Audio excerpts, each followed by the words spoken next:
So we have Fannie Mae, Federal National Mortgage Association. You also have FMCC.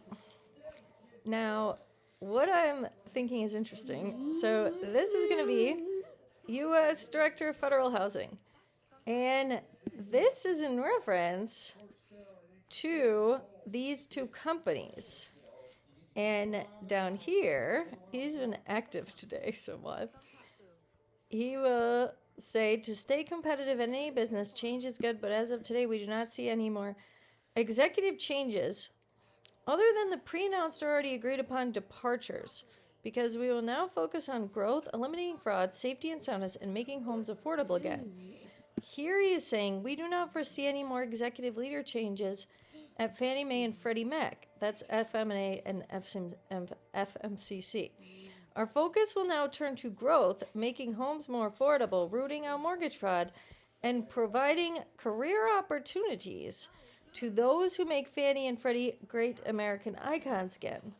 So clearly, Pulte has an interest in this. And then 12 hours ago, we are actively working on new programs and new products at Fannie Mae and Freddie Mac. If you have any ideas what to do different, please reach out. So that, you could say, is possibly a sign. So wait, the thing about these two companies is they have had this conservatorship on them since 2008. And their previous prices before the conservatorship, which isn't going to show here, because this is 5 years, but were pretty high. Estimates at $66. So this was before the recession. So we would be hoping that their plans here are, positive ones. And if we look at what needs to happen, so things would need to happen if this conservatorship would be lifted, okay?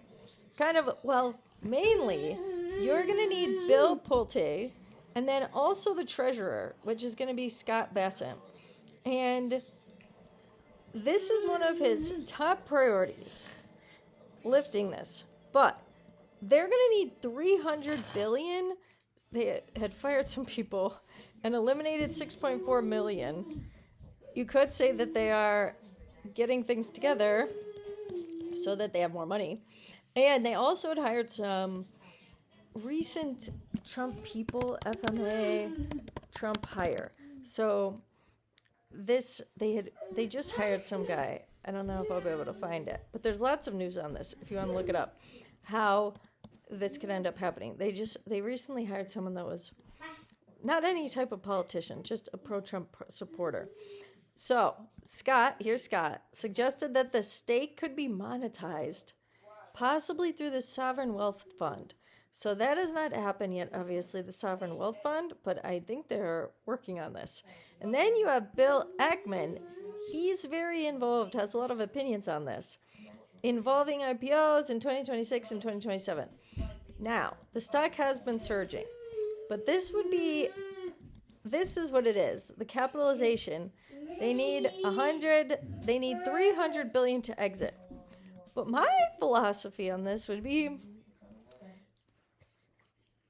do they really? I mean, could we see this happening without the $300 billion? We don't really know. But whatever is happening, we know that Pulte is very interested in the success of these two companies. So I don't think they're a bad bet. I am in FNMA. I'm not in the FMCC one, but I could see them both doing things. This would be tricky, disrupting the $13 trillion residential mortgage market, for sure. And then another one that I just like, you have BLND. They are doing things, an AI mortgage broker company. In the Founders Fund, Peter Thiel has an interest in this guy. So eventually, I don't know if BLND Labs could also have something to do with assisting these companies, but this is another mortgage one that I am watching. And definitely watching FNMA and FMCC.